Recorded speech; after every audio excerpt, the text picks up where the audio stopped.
mokili omona makambo bandeko nanga, makambo ya pasi, makambo ya mawa, makambo ya kobangisa, makambo ya kosala pasi mingi na motema. Ya somo ezokoma, ya pasi ezokoma bandeko nanga, makambo nde makambo, na Congo na biso bandeko nanga ezaka pasi, lelo oyo dossier na dossier, o lelo oyo emati ekiti, lelo oyo ekomi kaka basango ya pasi, lelo oyo ekomi kaka basango ya mawa, lelo oyo ekomi kaka basango moko ya kolelisa, basango moko ya kosala pasi mingi na motema. Lelo toye lisusu na papa na biso Lambert Mende, na bandi ebele bayebi papa Lambert Mende azalaki porte-parole ya Joseph Kabila.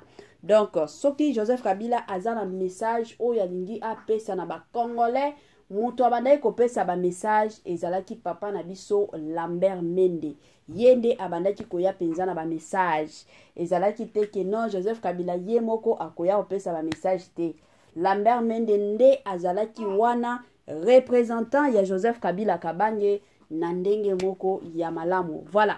Lelo oyo bandeko nanga ka ndenge boyebi ba dossier ezanga kate na Congo na biso, lelo oyo toye lisusu nanu na makambo ya papa na biso Lambert Mende. Bandeko nanga eza ya kobeba, bandeko nanga eza ya kobinga, bandeko nanga eza ya pasi pe mawa. Ebele ya batu deja bakotuna nga mama likambo nini papa na biso Lambert Mende eza nini akufi to likambo nini.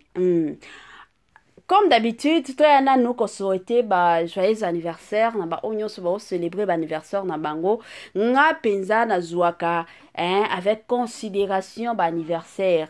Pourquoi? Parce que tant de personnes bakufaka, mais ce qui yo ozana bomoi, Nzambe a permettre à ce que ti lelo ozala, ti lelo o célébrer anniversaire na yo ezala kangolu. Yango bandeko nanga na ye ko souhaiter ba joyeux anniversaire na bandeko na biso nyonso de partout dans le monde, o nyonso ba o célébrer ba anniversaire na bango lelo. En tout cas, bah, joyeux anniversaire na ndenge moko ya malamu. Wana to présenter pe ba sincère condoléances na bandeko na biso o bazolela kandenge na lobaka matanga tango yaka eyebisaka mutu te ke non lelo na koyepa na bino lobi kuna na okende pa ya bakingandi te. Matange yaka na ndenge nango na système ya nango bandeko nanga yango Étoile Nines TV na équipe na ye mobimba ba ye penza ko présenter ba sincère condoléances na ba famille o nyonso ezolela, na ba famille o nyonso eza na matanga. En tout cas Nzambe alola apesa bino makasi pe a consoler Congolais partout oyo ozali na monde entier, offre oyo ezali spécial pona yo parce que ozali mwana mboka mabele ya mboka batekelaka ngo bapaya te.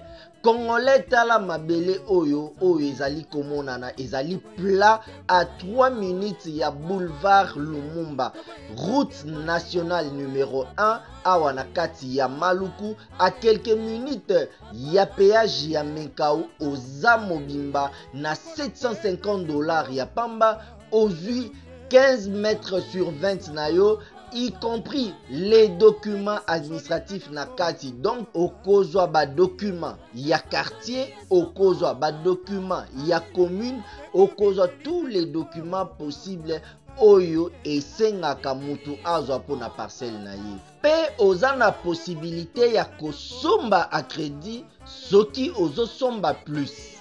Ah oui, tolobaki to tolobaki te, tolobi bien, y compris les documents. Au pesi mongo na yo, oza na droit ya terrain 15 mètres sur 20, ozali na droit ya ba document administratif nyonso tu. Moi sensibilisation kandenge zalaka na système kwa gu, na système kwa bio, na système kwa kitoko la famille, ba mapango ya koteka yango wana kande tolobaka toujours et encore sombelaka bana na yo lupangu, sombaka pe lupangu po na yo moko. En tant que parent, ezalaka toujours malamu, ezalaka toujours ya motuya, kotale la future ya bana na yo. Ngana lobaka toujours soki yo kotale la future ya bana na yo te, mutu moko te agotika la kotale la future ya bana na yo. Yango ezalaka toujours bien en tant que parent. Moi lupango sombi bandaka kotongisa malembe. Ata soki lelo zate oyebi ke bana na yo bakotelengana te, bana na yo bakolala libanda te, assurance ya future ya bana na yo eza nango na ndenge moko ya bien. De l'autre côté, yo pe tango kokola soki nzambe a permettre ki okola okota na ba 70 80 ans e kozala malamu oyebi ke ata soki na okota na ba maison de retraite na zana mwa ndako ba locataire ba kufuta nga pe na kufuta awa ezalaka mwa bongo na ndenge moko bien bandako ba mapango eza na 750 y compris les documents na système moko ya malamu. Voilà. Salut chers Bouchou, salut chers abonnés, salut chers connaissances, salut surtout les amis de Étoile Lune Inès TV. J'espère que vous allez bien. Quant à moi, je suis le bien, super bien, par la grâce de Dieu. Chers Bouchou, chers abonnés et chers connaissances, Tialelo toyeli bino lisusu papa na biso Lambert Mende. Qu'est-ce que se passe? Problème nini? Makam nini bande kunanga? Avant na ya kokota na mwa mozindo e kozala mwa bien na ya nanu ko sensibiliser batu nyonso ya sika. Toyebi ke chaque fois que tosalaka ba émission ya sika, batu sika pe bakotaka yango toye ko sensibiliser batu nyonso ya sika. En tout cas, si c'est la toute première fois, ya kokota penza na chaîne abiso, chaîne moko ya kitoko, chaîne yaba analyse somme, chaîne moko yaba information pas possible. Je vous prierai surtout de vous abonner massivement. Abonnez-vous. Cliquez aussi sur la cloche de notification pour surtout recevoir les nouveautés de notre chaîne. Aimez la vidéo, la famille, commentez et partagez. Et que ça la biso, oyo penza tolobaka na biso chaque jour, chaque minute et pourquoi pas chaque seconde. Tokos makasi.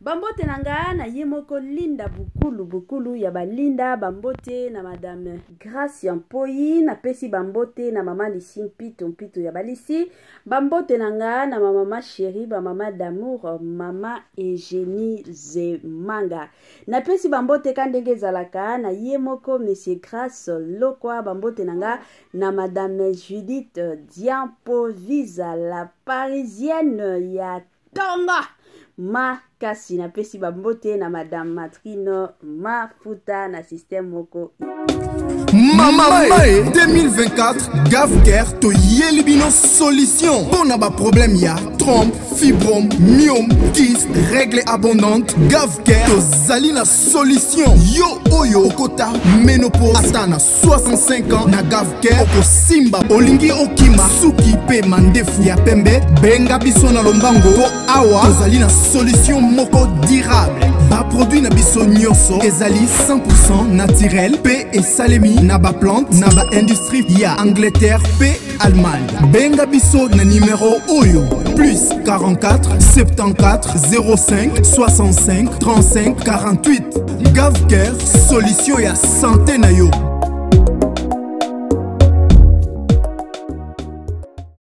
Moi sensibilisation lisusu ya suka penda na système moko bien na système moko goût na système moko kitoko la famille Gavker ayeli biso ba solution ya kilikili Gavker ayeli biso ba solution ya kafu balobi na Gavker bika na yo libela na Gavker okosimba na yo mwana na Gavker bota ndenge olingi na ndenge moko kitoko Gavker azosunga kabandeko nyonso o bazana problème ya hémorroïde interne tope externe pota libumu o esila kate bandeko nanga ozana problème ya sukali tension obésité AVC nyonso wana zwa lobiko kaka na Gavker ozana problème ya banduta ba bouton ba tache kusunga parlons même pas en tout cas na osenga na yo benga Gavker problème ya mabota ezala côté ya mama ba trompe na yo ekomi malili ba matrice na yo eza bouché bandeko nanga solution ya makasi pe ya kitoko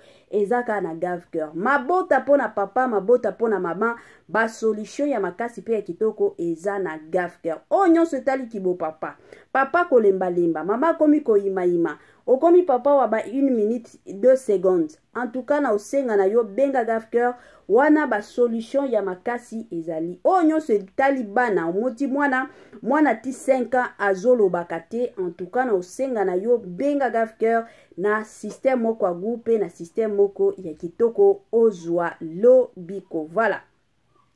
Bande konanga lelo toye na makambo ya papa na biso Lambert Mende.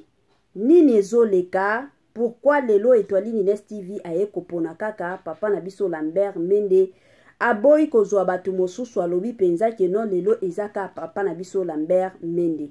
Bande konanga chaque fois que na mimelaka bino ba matière awa na mimelaka bino ba makambo nseke lisolo ezalaka. Ezate ke non akoya kotiaka mutu kingandi na miniature sans que lisolo ezalate. Lisolo ezalaka yango to mimelaka bino awa ba makambo. En tout cas, na boy nanu kosala ba commentaire ebele e kozala malamu surtout pona nga na tiela bino moko nanu boyoka boyoka makambo ezoleka na côté ya papa na biso Lambert Mende. Je m'excuse et après nakoya kozonga to sala analyse sur makambo bokoyoka bande konanga ezaka pasi Kongo na biso Kongo moko ya ba dossier, Kongo moko ya somo, Kongo moko ezala kaka tolali tolamuki na ya sika ekoti. Kongo na biso ezaka bongo etambulaka pe bongo na système moko kaka ya bongo. La famille tolanda nanu tolanda awa tolanda nyonso na poisa et après tokokutana lisusu. Commencer quelque part. Mais Moïse Katumbi l'a promis dans 6 mois, il mettra si jamais il est président de la République. Mais c'est des promesses. Mais dans 6 mois, il mettra excusez-moi, mais c'est des promesses. Quel jour Katumbi a fait des choses? Il n'a fait que promettre. Il a été déjà gouverneur du Grand Katanga pendant 12 ans. Qu'est-ce qu'il a fait au Katanga? Que des promesses.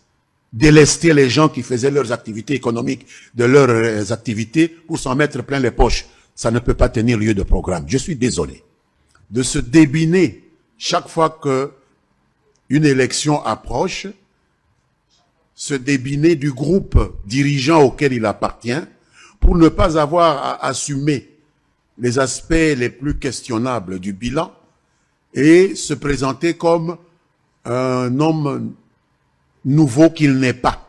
Il l'a fait avec Kabila en 2016. Il le répète avec Tshisekedi. Il était dans l'Union sacrée. Il avait des ministres au gouvernement. Et lorsqu'approchent les élections, il se débine pour charger Tshisekedi de tous les aspects questionnables du bilan, parce qu'il y a toujours des aspects questionnables dans un bilan. Il y a du bon et du mauvais, parce qu'on n'est pas au royaume du paradis. Et assumer malicieusement le rôle d'un homme nouveau qu'il n'est pas. Monsieur Katumbi n'est pas un homme nouveau. Il a été au PPRD, et il s'est débiné du PPRD à l'approche des élections. Il a été dans l'Union sacrée, et il s'est débiné de l'Union sacrée. Parce que les choses n'ont pas marché. Non, il s'est débine toujours à l'approche. D'accord avec la politique. Et il ne se rend compte de cela, Israël, qu'à l'approche des élections. Vous savez, ça fait 5 ans quand même. Mais il est loyal. Il est resté loyal avec Kabila pendant 2 mandats. Ce n'est qu'à l'approche des élections. Il a jugé bon que Kabila n'était plus ce n'est qu'à l'approche des élections. C'est une décision réfléchie. Non. Ce n'est pas réfléchi, c'est de la manipulation. Et je pense que les électeurs comprennent cela comme cela. C'est pourquoi nous devons faire confiance en des gens qui s'assument, qui savent prendre sur eux ce qu'il y a de bon et ce qu'il y a de questionnable.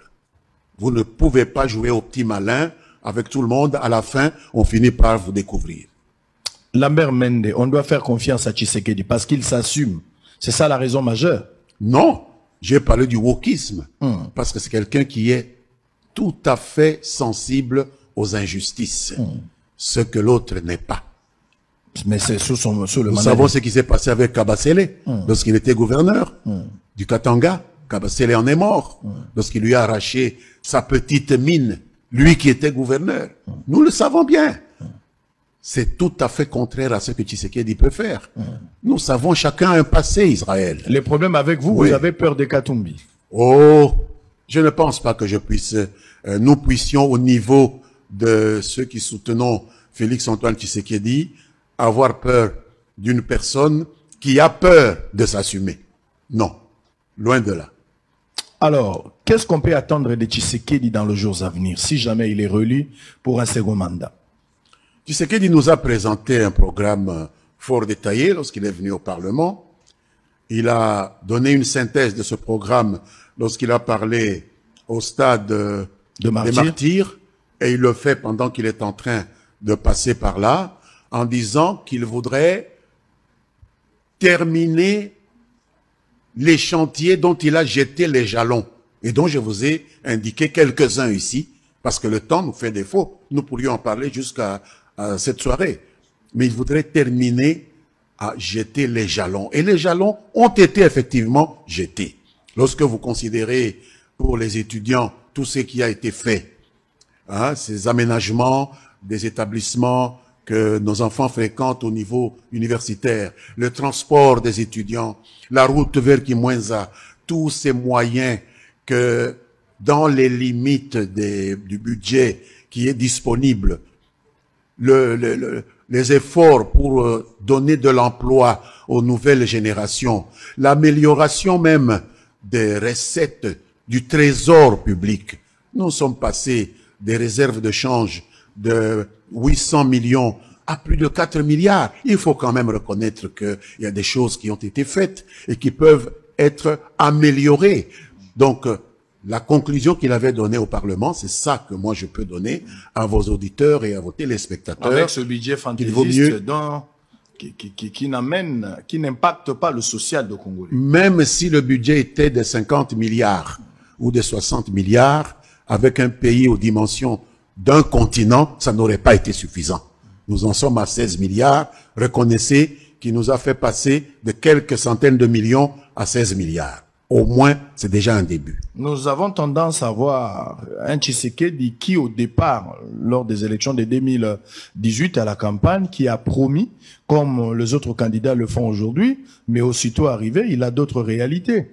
Quel conseil vous allez donner peut-être aux autres candidats, comme Tshisekedi? Bon, je sais que Tshisekedi n'a plus à promettre comme les autres qui n'ont pas encore été élus, mais pour les autres candidats qui promettent sans pour autant avoir le contrôle, les réalités, les méandres qui entourent la gestion du pays. Parce qu'on peut beau bien promettre et pour ne pas être en mesure de le réaliser, comme Tshisekedi a eu pas mal des embûches quand il est arrivé au pouvoir, notamment avec le fameux budget. Il a parlé des 80 milliards pour son quinquennat, dont il n'est pas en mesure aujourd'hui de nous présenter ce 80 milliards de dollars. Mais il n'a pas été loin de 80 milliards quand vous additionnez tout ce qui a pu être collecté par le Trésor public au cours des 5 années, malgré ses problèmes, parce que il n'appartenait pas à Tshisekedi de prévoir qu'il aurait ses pots de banane avec le FCC.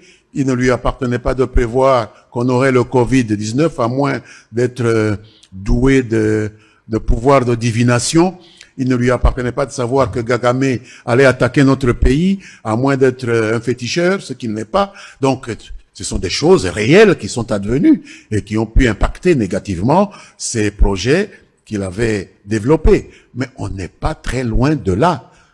Passer de quelques centaines de millions à 16 milliards, excusez du peu, mais c'est quand même quelque chose.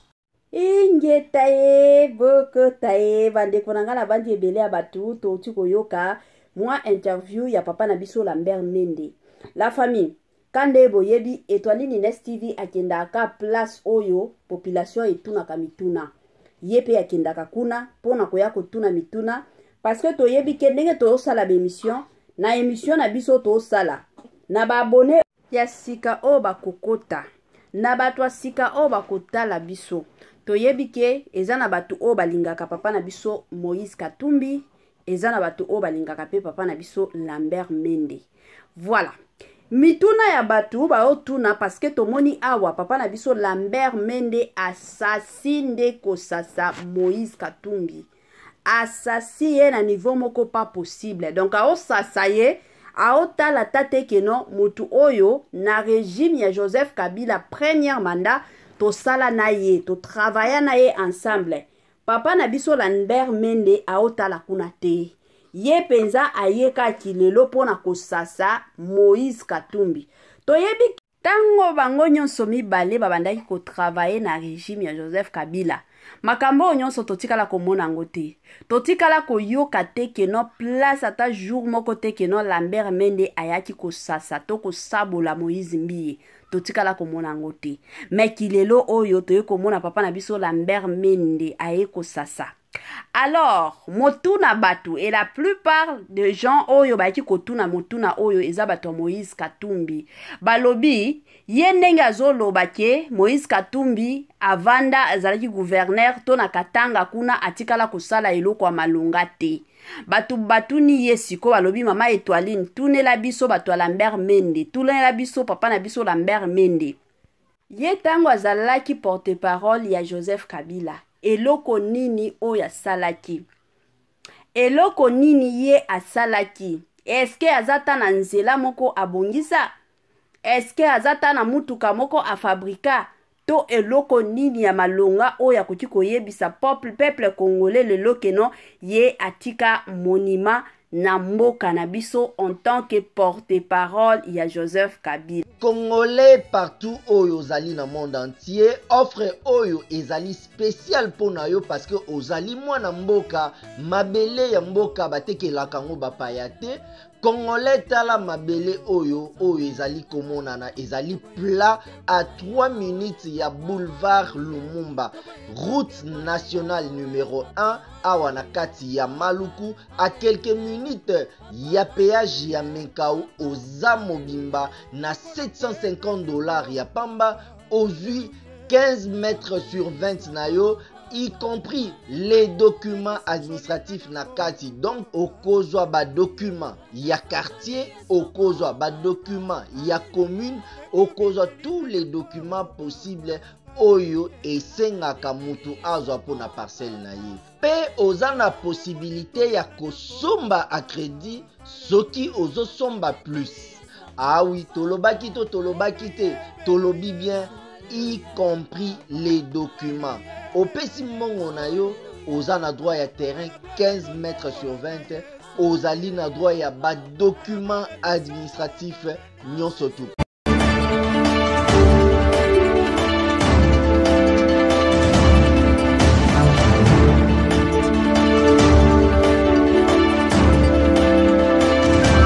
Nga naza nanga ka intermédiaire la famille kanenge boyebi mama Étoiline nazalaka na ya intermédiaire soki mituna iza ba congolais baza na mituna bakoya koyebisa mama Étoiline soki pe bakonzi ya mboka na biso baza pe na mituna bakoya kanenge ezalaka bitokoya kopesa sango tokoya kopanza nteke ezalaka musala na biso peuple congolais pe ezotuna papa na biso Lambert Mende nini ya malonga ya sala na Congo to nini ya malonga oyo ye atika na Congo pour que abanda kosasa Moïse Katumbi il y a de Katanye baolo bakeno at least papa na biso Moïse Katumbi asala taba balabala asala ba école afongola mwa ba entreprise batu basala mais comme musala na esila ki babando yo kana lisusu na Joseph Kabila te et yaki kosala ki ba entreprise na ye nyonso ba yaki kokangango mais quand même bakatanye bazana mwa souvenir ya babalabala oyo Moïse Katumbi abongisa pona bango bon wana eza bakatanye balobi bongo mais je sais que papa na biso Jean-Pierre Mende azape na mwa eloko asala siko bato balingi bayeba nini ye asala na Congo. Voilà, biloko kitoko e umelaka nango te kandenge boyebi bandeko nanga tokomi na mwa suka ya partage na biso wana bandeko nanga bobo sana pete kotiela biso ba j'aime kosalela biso ba commentaire kosalela ka biso ba partage bandeko biso tolela tolingaka pe ba partage na bino na système moko ya kitoko na système moko ya malamu oya bino mama na bino Étoiline Ines TV tokomi na biso na mwa suka ya partage na biso. Bye bye et à la prochaine.